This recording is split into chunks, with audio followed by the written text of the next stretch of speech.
தேவன் பாவியை உடுத்துவிக்கிறார். ஆதாமி ஏவாள் என்ன பண்ணாரோ உடுத்தினார். இருக்கு இல்லைங்களா? 3 அதிகாரம் 21 வசனத்தில் அப்படி தானே வாசிக்கிறோம். தோல் உடைகளை உண்டாக்கி அவர்களுக்கு உடுத்தினார். உடுத்தினார்னு சொன்னால் தேவன் உடுத்துகிறார். அவங்க முதல்ல உடுத்தி கொண்டார்கள். ஆனால் சரிப்பட்டு வரலையே, அப்போ நிர்வாணியில் தான் இருந்தாங்க. இப்போ தேவன் உடுத்தினார். ஏன்? நாம் அதை உடுத்தி கொள்ள முடியாது. நாம் நம்மை நீதிமான் ஆக்கி கொள்ள முடியாது. நல்லவர்கள் ஆக்கி கொள்ள முடியாது. தேவன் முன்பாக நம்மை தகுதிப்படுத்தி கொள்ள முடியாது. தேவனுக்கு முன்னால் தைரியமாக நின்று பெற்றுக்கொள்கிற தைரியத்தை நாம வரவழைச்சி கொள்ள முடியாது. நாம் அதையும் பண்ணி புண்ணியத்தை தேடி தேவனுக்கு முன்னால் கிருபையை நாம் பெற முடியாது. நாம் உடுத்தி கொள்ள முடியாது. நாம் நம்மை நீதிமான் ஆக்கி கொள்ள முடியாது. நம்முடைய பாவம் அதன் மூலமாக ஏற்பட்டிருக்கிற நிவாரணம்னா எக்ஸ்போஷர். தேவன் அதை பார்க்குறாரு. நிர்வாணம், பாவம் அதன் மூலமாக ஏற்பட்டிருக்கிற நிர்வாணம் என்ன? எக்ஸ்போஸ் ஆகிறது. தேவனுக்கு முன்னால் அப்படியே ஓப்பன் புக் மாதிரி ஆயிடுறோம். நம்ம கர்த்தர் நம்மளை பார்க்குறாரு.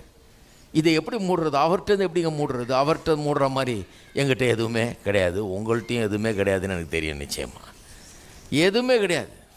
இதை நான் பெட்ஷீட் வச்சு மூடுற காரியமா? இது சும்மா பேண்ட்டு சட்டை போட்டு மூடுற காரியமா? கிடையவே கிடையாது.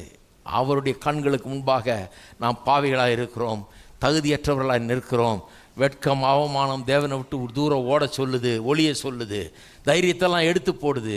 கேட்டால் கிடைக்காதுன்ற நிச்சயம் தான் இருக்குது, ஒளி கிடைக்குன்ற நிச்சயம் இல்லை. இதை போக்குவது எப்படி?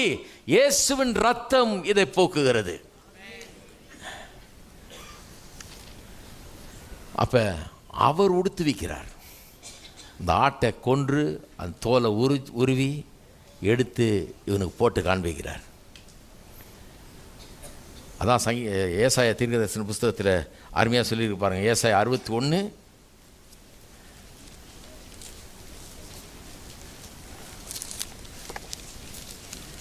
ஏசாயா 61:10 கர்த்தருக்குள் பூரிப்பாய் மகிழுகிறேன், என் தேவனுக்குள் என் ஆத்துமா களி கூறுகிறது. மணவாளன் ஆபரணங்களால் தன்னை அலங்கரித்துக் கொள்வதற்கும் மணவாட்டி நகைகளால் தன்னை சிங்காரித்துக் கொள்வதற்கும் ஒப்பாக.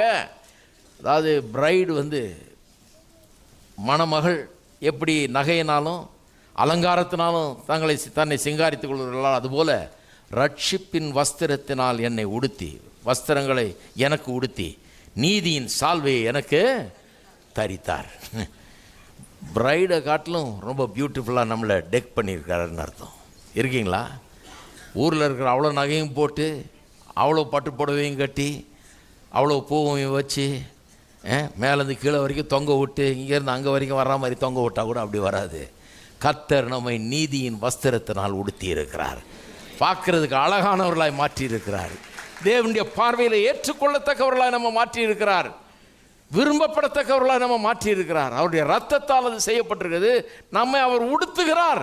நாம் அதை பண்ணிக்கொள்ள முடியாது. அத்தி இலைக்கும் இதுக்கு அவ்வளோ வித்தியாசம். இது பிரைடு மாதிரி உடுத்துறாருங்க.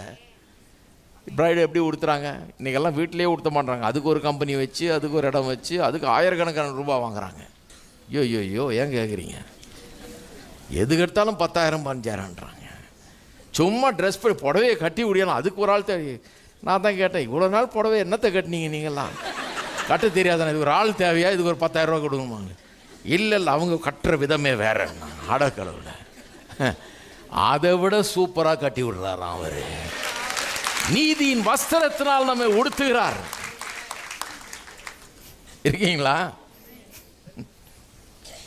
எத்தனை பேர் உடுத்தப்பட்டிருக்கிறீங்க?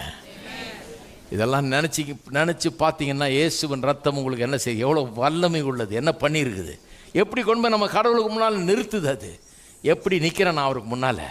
அவரை பார்க்கும்போதே எனக்கு வெக்கம் இல்லை, அவமானம் இல்லை, ஓடணும்னு இல்லை, தைரியத்தோடு நிற்கிறேன். ஏன்னா நான் அவருடைய மணவாட்டியாக இருக்கிறேன், அலங்கரிக்கப்பட்டிருக்கிறேன், நீதியின் வஸ்திரத்தினால் உடுத்துவிக்கப்பட்டிருக்கிறேன்.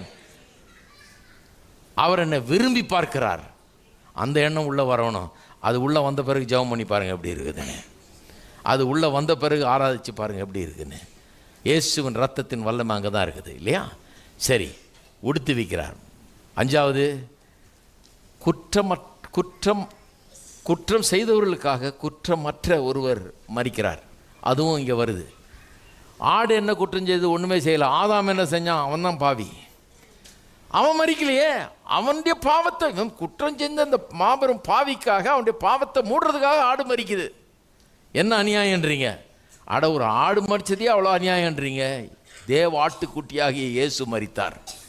எவ்வளோ பெரிய அநியாயம்! மாசற்றவர், குற்றமற்றவர், தேவகுமாரன், வானத்தையும் பூமியும் உண்டாக்கினவர், சர்வ வல்லமையுள்ள தேவன், அவரே ஒரு ஆட்டுக்குட்டியை போல நமக்காக மரிக்கிறார். எந்த பாவமும் செய்யல. துப்பப்படுகிறார், அடிக்கப்படுகிறார், நொறுக்கப்படுகிறார், சிலுவையில் நிந்திக்கப்படுகிறார், இகழப்படுகிறார், அங்கே மரிக்கிறார். என்ன அநியாயம்னு கேட்கலாம். ஆனால் இப்படி தான் பாவத்துக்கு மீட்பு உண்டாக முடியும். பாவத்துக்கு வேற விதத்தில் மீட்பு இல்லைங்கிறத, தோல் ஆடைகளை செய்து அவர்களை உடுத்து வித்தார்ன்றதில் இவ்வளோ விஷயம் வருது.